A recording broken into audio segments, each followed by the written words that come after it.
This workshop was made possible by the support of Workforce Alliance of the North Bay, CareerPoint North Bay, America's Job Centers of California, Mendocino Private Industry Council, the County of Marin, and Napa County.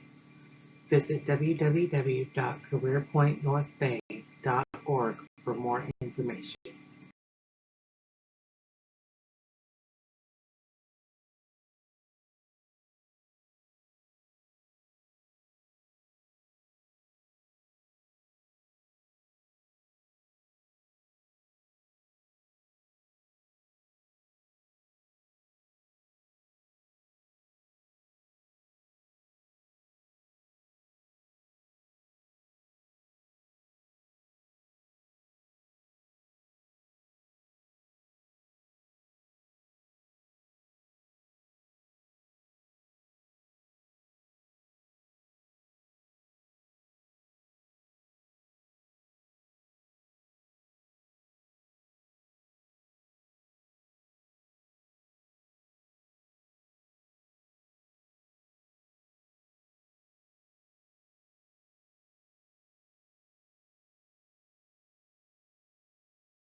Our agenda today includes learning how to properly compose and format a cover letter, what is the importance of job-specific cover letters, why are you writing this letter, do you want to be a janitor or an executive? You are going to learn how to compose a cover letter and the reason to send a great cover letter to an employer. What is a cover letter? According to Merriam-Webster, a cover letter is a letter that is sent alongside something, explaining the reason for the item, or to give more information about it. What does this mean? A cover letter is a short letter presenting your resume. It should be no more than a few short paragraphs. When included in the resume packet, a cover letter adds a lot of power to your portfolio. Do you have to include a cover letter? If it is specifically requested by the employer, yes. Always ensure to include all attachments requested by the employer. First steps, contact information. Add your full first and last name, the street address where you live, including the city, state, and zip code. You never know, job offers may arrive through the mail. Always make sure the phone number you are listing on your cover letter, resume, or any other document submitted to a prospective employer has a proper phone number or identified message phone. Email addresses are necessary in the case an employer does their contacts and next steps via the internet. Ensure the email address you are using is work appropriate. If possible, address the cover letter to the hiring manager. A simple phone call or investigation into the company's website may answer this question if you're not sure who it is. If calling the company, make sure to write down not only the hiring manager's name, but get additional contact information as possible, their phone number with extension, email address, and mailing address if they house in an alternate location than the call center or office listed online. A cover letter should include 3 paragraphs: introduction, body or selling pitch, and the conclusion. The introduction explains why you are writing the letter. It is your first impression and should contain a basic explanation of who you are and why you are writing. It is also acceptable to describe how you found the position, such as through an online job listing or a recommendation from a professional contact, and why you are interested in the job. The body or selling pitch explains why you are qualified for the position. It is the part of the letter where it is most appropriate to highlight your experience, skills, and attributes that make you a perfect candidate for the job. Don't recite your entire resume, rather focus on the most important factors that make you desirable. You don't have a lot of space for elaboration in your cover letter. The best way to choose which qualifications and experiences to highlight is to use the employer's job announcement as your guide. Take note of the top attributes they list in their advertisement's qualifications section. Make sure you mention examples that demonstrate how your knowledge, experience, or training has prepared you to fulfill these requirements. The third paragraph is a brief conclusion, thanking the employer for their time and consideration. This is where you should enthusiastically reiterate your interest in the position and describe how you will next follow up. Be sure to leave space between each paragraph in your cover letter. Space down 4 clicks on Enter to get the spacing properly.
A cover letter is extremely important in the hiring process. It is your initial introduction to a prospective employer. It determines the employer's next move in either reading about you further or moving on to the next candidate. Make sure your cover letter clearly explains why you are right for the job. This may increase your chances of a callback and perhaps an interview. One trick is to mention your resume in each paragraph briefly. You want the hiring manager to look at your resume as well.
On the left, you can see Victoria clearly stated who she is, including an address, phone number, and email address, the date the letter was written, the hiring manager's name and job title, as well as his address.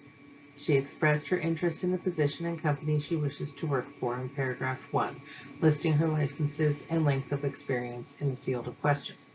She goes on to reference the job description and key requirements and how she can fulfill said requirements, concluding with a request to be contacted for a follow-up. Good job, Victoria. On the right, this individual chose the comedic route for their letter of introduction. And though I've heard of it working before, I absolutely do not recommend it. Not only in this letter did the writer insult the company and staff, but the hiring manager directly, never mentioning what skills they actually possess, if any, and ends with a statement that would have made my English teacher fail the student.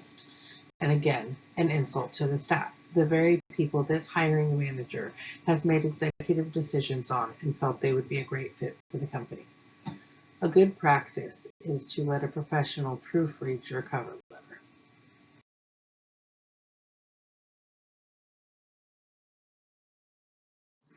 In conclusion, the cover letter is a short letter to sell your resume and hopefully get you the job or career you've worked so hard for. As mentioned, the letter consists of 3 short paragraphs, listing as much information as possible, but not flooding the letter with unproven facts, the bones of who you are as an employee. You will have ample opportunity to inform the employer of who you really truly are during the interview and with any luck as their newest hire. Thank you for joining us today, and we wish you luck in finding